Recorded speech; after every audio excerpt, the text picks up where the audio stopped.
Hi everybody, it's Adam from LUCIDPIXUL, and today I would like to talk with you about online schools, online mentorships. As you know, I have for about the last 7-8 months, I've had my own online school, LUCIDPIXUL, and if you've been a member of this industry for long enough, you'll know that there are many that have existed for a long time, and more that start popping up, right? We have Chris Oatley, Noah Bradley, we have Bobby Chu, Steven Silver, Anthony Jones, Tyler Edlin, and the list goes on. Matt Core. There's a lot of this going on. And what this means is that the world of online learning, at least I can speak at least in terms of art, is starting to become a more and more accepted form of education. Okay? But to me, as a teacher, I teach in both online schools and brick and mortar schools. Okay, so I don't necessarily have a bias. I'm not sitting here trying to say, take online schools because I want you to come and sign up with my course. I got plenty of students. Okay, I'm not worried about that. And furthermore, that's not my focus. If somebody approaches me and asks me, should I be pursuing an online mentorship, an online school, or should I be pursuing a brick and mortar school? I give them an answer that I feel is best for them. I don't give them the answer and bullshit them into taking my course and then they realize 6 weeks later that I scammed them, okay? That's not what I'm about. So when people approach me with this question, I give them a straight answer, but furthermore, as I get more and more of these from my existing students and people interested in taking the course, I'm realizing more and more that there is a fundamental reason why people should take an online course, okay? I don't mean that in the sense that replace a brick and mortar school with online schools, okay? In some cases, yes, that's a better choice, okay? But that's not always the best choice. But in my opinion, it is definitely a venue of education that everybody should pursue, okay? Or at least educate themselves about. Where this is coming from is when I was studying back in college and university, there was And in every single course I knew about, everybody who went to college, everybody who took any type of course from social sciences to, human resources to PR to law to medicine to art, there was a commonality, there was a common trend in every single one of these areas. And that was, at the beginning of the third year, there were hundreds of students. By the time you got to second and third year, the percentage of students that were in that course dwindled down to about 15 to 20%. There was nobody left by the third year. Everybody dropped out, okay? There was only this little handful of people that managed to truck it through to the end. Think about that for a minute. Either you yourself or your parents or, your loved ones, your guardians or whoever it is that is there to support you have invested a huge amount of money, and you have invested a huge amount of your time into a school to drop out. That's basically taking a huge wad of money, and for some people that can be hundreds of thousands of dollars, and just taking this big stack of money and lighting a match to it and watching it go up in the air. You've just blown all of that money into thin air, and furthermore, you've got a debt that's probably going to be following you for years if you took out a student loan. If you weren't lucky enough to have somebody you or yourself, who could actually fork out that amount in cash right off the bat to drop out. Now, why is that? Well, you could think it's because some people have said it's because that students are mature enough to pursue professional education at that point. Other people say it's because it's all the bureaucracy and there's too many blah blah blah courses and stuff like that. Some people would say it's too focused. Some people say the school's not good enough. I don't think it's any of those things. At least I don't think any of those things contribute to a significant amount to why we have such huge numbers of dropouts.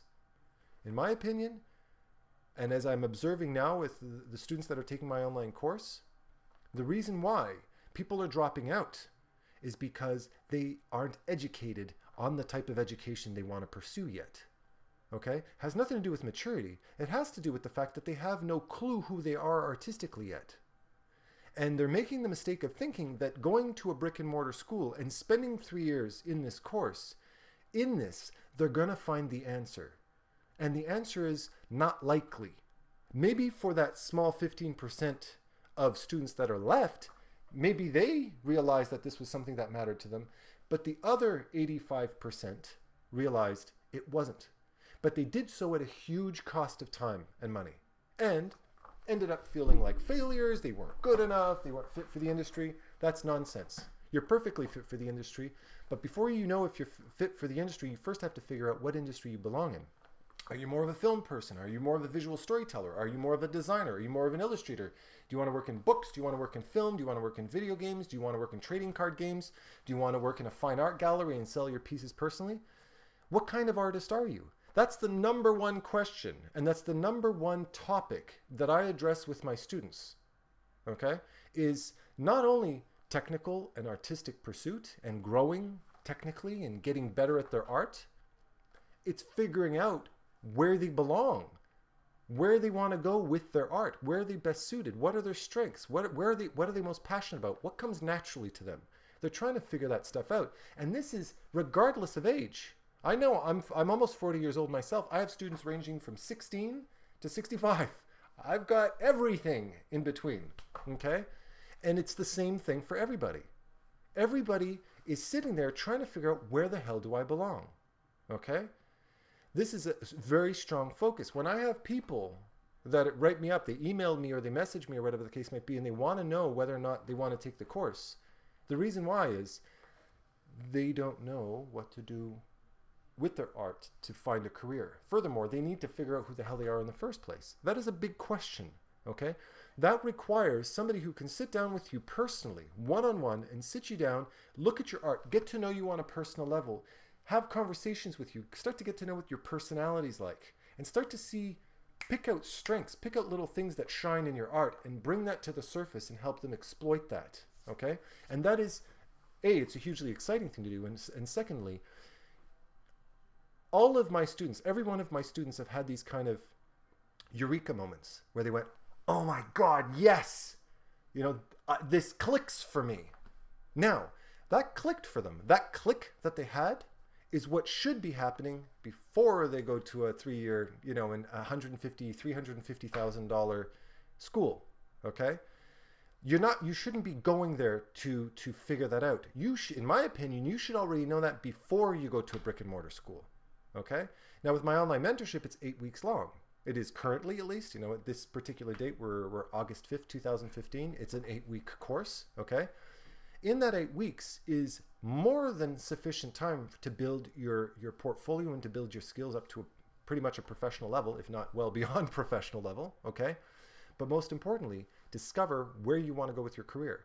Now, once you have that knowledge, once you have that experience, you have that connection with yourself, if and when you ever decide to pursue a brick and mortar school, you know exactly what school to go to. When you sit down and you're talking to the professors, you're not going to sit down and say, what's your curriculum like? And they go, well, we like to teach this and we like to teach that and that and that.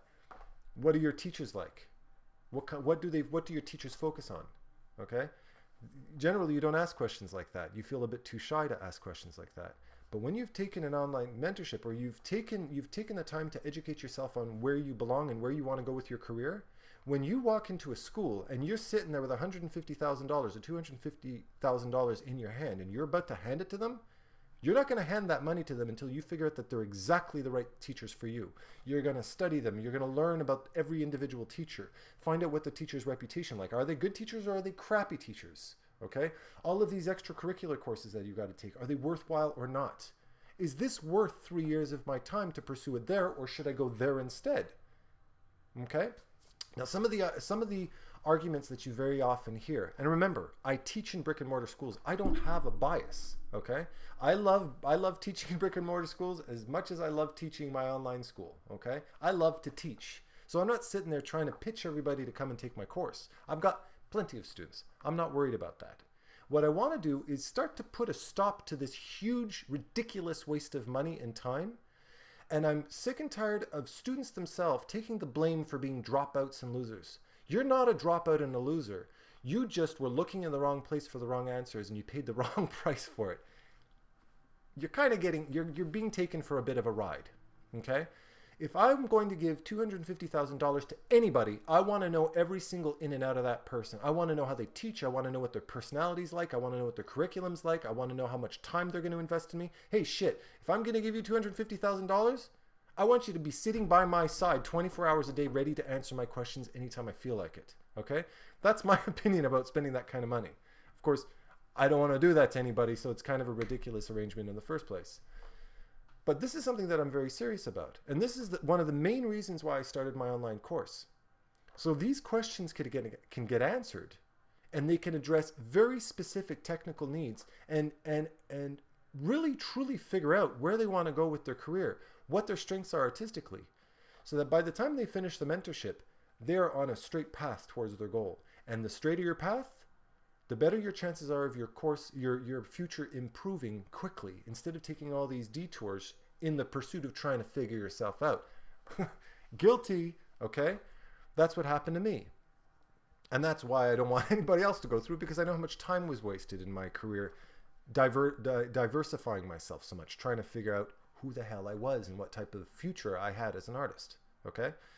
Now, there are very legitimate arguments to the contrary, okay? Well, at least not to the contrary. There's arguments there's arguments that show the benefits, that push the importance of a brick and mortar school, and they're very much worth addressing. They're very much worth discussing. And one of the things is diversity. Okay. Now, as much as I've spoken in the past about, how as far as your career is concerned, you don't want to diversify your portfolio too much, because you're never going to get hired to do 10 different tasks. People usually look for somebody who's extremely good at one thing, or maybe two. Okay. Don't confuse this with what I was talking about before.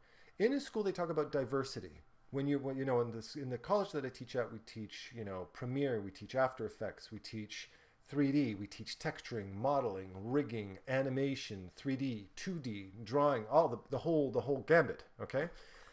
That's hugely beneficial to people who want to learn the full pipeline of what's going on. It's giving you a nice rounded overview of what the industry's like, right? So when you walk into a gaming studio, you have a good idea of everybody's different job. That's wonderful for exposing yourself to the big picture of things. However, it's not going to help you find the career. It's not going to get you a call to get a job. What's going to get you that call to get a job is, holy shit, Jack is really good at this. Let's hire him because he's better than everybody else we've seen.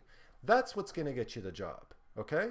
And that's the truth of the industry. I'm not trying to be cruel or say, only the strongest survive.